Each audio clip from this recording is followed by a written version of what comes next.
ಬೆಂಗಳೂರಲ್ಲಿ ಒಬ್ಬ ಕಿಲಾಡಿ ಕಳ್ಳ ಅಂಧರಾಗಿದ್ದಾನೆ. ಕಳ್ಳತನ ಮಾಡುವಾಗ ತನ್ನ ರೂಲ್ಸ್ ಅನ್ನ ಬ್ರೇಕ್ ಮಾಡಲ್ವಂತೆ, ಮಾಡದೆ ಕಳ್ಳತನ. ಅಂಥದ್ರಲ್ಲಿ ಅದಕ್ಕೂ ಕೂಡ ಕೆಲವೊಂದು ನಿಯಮಗಳನ್ನ ಹಾಕೊಂಡಿದ್ದಾನೆ. ಹೆಂಗೆ ಕಳ್ಳತನ ಮಾಡಬೇಕು, ಯಾವ ಥರ ಪ್ಲಾನ್ ಮಾಡ್ಕೊಂಡು ಕಳ್ಳತನ ಮಾಡಬೇಕು ಅಂತ. ಆತನ ಕಂಡೀಷನ್ ಕೇಳಿ ಪೊಲೀಸರು ಕೂಡ ಒಂದು ಸ್ವಲ್ಪ ದಂಗಾಗಿದ್ರು. ಈ ಥರದ ಕಳ್ಳರು ಕೂಡ ಇರ್ತಾರ ಅಂತ. ಈತನ ಟಾರ್ಗೆಟ್ ಏನಿದ್ರು ಕೂಡ ಸೆಕೆಂಡ್ ಮತ್ತೆ ಥರ್ಡ್ ಫ್ಲೋರ್ ಅಂತೆ. ಅಪ್ಪಿ ತಪ್ಪಿಯೂ ಕೂಡ ಗ್ರೌಂಡ್ ಫ್ಲೋರ್ ಕಡೆಗೆ ಕಣ್ಣು ಹಾಕಲ್ವಂತೆ ಇವನು. ಅದಕ್ಕೂ ರೀಸನ್ ಇದೆ ಯಾಕೆ ಅಂತ. ಮನ್ಸೂರ್ ಮಹಮ್ಮದ್ ಅನ್ನುವಂಥ ಕಿಲಾಡಿ ಕಳ್ಳ ಇವನು. ಗ್ರೌಂಡ್ ಫ್ಲೋರ್ ಕಳ್ಳತನದಲ್ಲಿ ಸಿಕ್ಕಾಕೊಳ್ಳುವಂಥ ರಿಸ್ಕ್ ಜಾಸ್ತಿ ಇರುತ್ತೆ. ಸಿಕ್ಕಾಕೊಂಡ್ಬಿಟ್ರೆ ಅಲ್ಲೇ ಹಿಡ್ಕೊಂಡು ಸರಿಯಾಗಿ ಬಾರಿಸ್ಬಿಡ್ತಾರೆ, ಪೊಲೀಸರಿಗೆ ಇಟ್ಕೊಡ್ತಾರೆ ಅಂತ. ಅದೇ ಸೆಕೆಂಡ್ ಫ್ಲೋರು ಥರ್ಡ್ ಫ್ಲೋರ್ ಆದರೆ ಬಿಲ್ಡಿಂಗ್ ಮೇಲಿಂದ ಹಾರು ಹೋಗ್ಬೋದು, ಎಸ್ಕೇಪ್ ಆಗ್ಬೋದು ಅನ್ನುವಂಥ ಲೆಕ್ಕಾಚಾರ ಅಂತ ಅವನು. ಹೀಗಾಗಿ 2 ಮತ್ತು 3ನೇ ಫ್ಲೋರ್ಗಳಲ್ಲಿ ಮಾತ್ರ ಕಳ್ಳತನವನ್ನ ಮಾಡ್ತಾ ಇದ್ದಂತೆ ಇವನು. ಈತನ ಕಳ್ಳತನದ ದೃಶ್ಯ CCTVಯಲ್ಲಿ ಸೆರೆ ಆಗಿದೆ. ಬೆಂಗಳೂರು ಮಾತ್ರ ಅಲ್ಲ, ರಾಜ್ಯದಾದ್ಯಂತ ಈತನ ಮೇಲೆ 40ಕ್ಕೂ ಅಧಿಕ ಕೇಸ್ಗಳು ಇದ್ದಾವೆ. ಸಾಕಷ್ಟು ಚಿನ್ನಾಭರಣ, ಬೆಳ್ಳಿ ಕಳ್ಳತನವನ್ನ ಮಾಡಿದ್ದಾನೆ ಈತ. ಕೇವಲ 2 ತಿಂಗಳ ಹಿಂದೆ ಜೈಲಿನಿಂದ ರಿಲೀಸ್ ಆಗಿದ್ದ. ಈಗ ಮತ್ತೆ ಯಶವಂತಪುರ ಪೊಲೀಸರಿಂದ ಈತನನ್ನ ಬಂಧಿಸಲಾಗಿದೆ. ಇದ್ರ ಬಗ್ಗೆ ಮತ್ತಷ್ಟು ಮಾಹಿತಿಯನ್ನು ನೀಡ್ತಾರೆ ನಮ್ಮ ಪ್ರತಿನಿಧಿ ಮಂಜುನಾಥ್. ದೂರವಾಣಿ ಸಂಪರ್ಕದಲ್ಲಿ ಜಾಯ್ನ್ ಆಗ್ತಾ ಇದ್ದಾರೆ. ಮಂಜು, ಯಾವ ರೀತಿಯಾಗಿ ಸಿಕ್ಕಾಕೊಂಡ ಈತನ ಕಳ್ಳತನದ ವಿಚಾರ ಕೇಳ್ತಾ ಇದ್ರೆ ತುಂಬಾ ವಿಶೇಷವಾಗಿ ವಿನೂತನವಾಗಿ ಮಾಡ್ತಾ ಇದ್ದ ಅನ್ನುವಂಥದ್ದು ಗೊತ್ತಾಗ್ತಾ ಇದೆ. ಹೇಗೆ ಗೊತ್ತಾಗಿದ್ದು ಪೊಲೀಸರಿಗೆ ಈತನ ಕಳ್ಳತನದ ಅಸಲಿಯತ್ತು?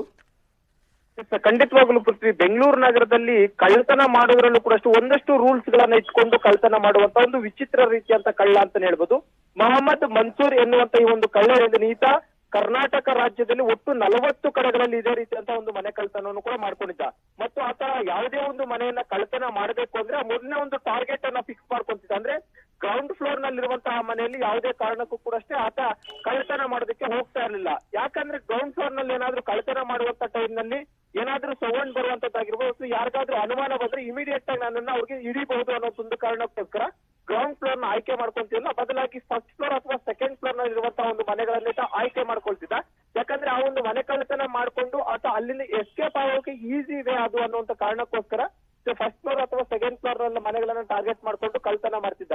ಜೊತೆಗೆ ಕಳೆದ 2 ತಿಂಗಳ ಹಿಂದೆ ಅಷ್ಟೇ ಈತ ಜೈಲಿಂದ ಕೂಡ ಬಿಡುಗಡೆ. ಯಾಕಂದ್ರೆ 40 ಬಾರಿ ಮನೆಯಲ್ಲಿ ಕಳ್ಳತನ ಮಾಡಿದ ಪ್ರಕರಣದಲ್ಲಿ ಸುಮಾರು 40 ಕಡೆಗಳಲ್ಲಿ FIR ಕೂಡ ದಾಖಲಾಗಿತ್ತು. ಪ್ರತಿ ಬಾರಿ ಕೂಡ ಜೈಲ್ಗೆ ಹೋಗ್ತಿದ್ದ. ಜೈಲ್ಗೆ ಹೋಗಿದ್ದಾದಂತ ಬಳಿಕ ಸ್ವಲ್ಪ ದಿನ ಆದ್ಮೇಲೆ ಜಾಮೀನಿನ ಮೇಲೆ ಹೊರಗಡೆ ಬಂದ್ಬಿಟ್ಟು ಮತ್ತದೇ ರೀತಿಯಂತ ಒಂದು ಕೃತ್ಯವನ್ನ ಮಾಡುವಂತ ಒಂದು ಕೆಲಸವನ್ನು ಕೂಡ ಮಾಡ್ಕೊಂಡಿದ್ದ. ಇದೇ ರೀತಿ ಕಳೆದ 15 ದಿನಗಳಿಂದ ಯಶವಂತಪುರ ಠಾಣಾ ವ್ಯಾಪ್ತಿಯಲ್ಲೂ ಕೂಡ ಒಂದು ಮನೆಯನ್ನ ಕಳ್ಳತನ ಮಾಡಕ್ ಹೋಗಿರ್ತಾನೆ.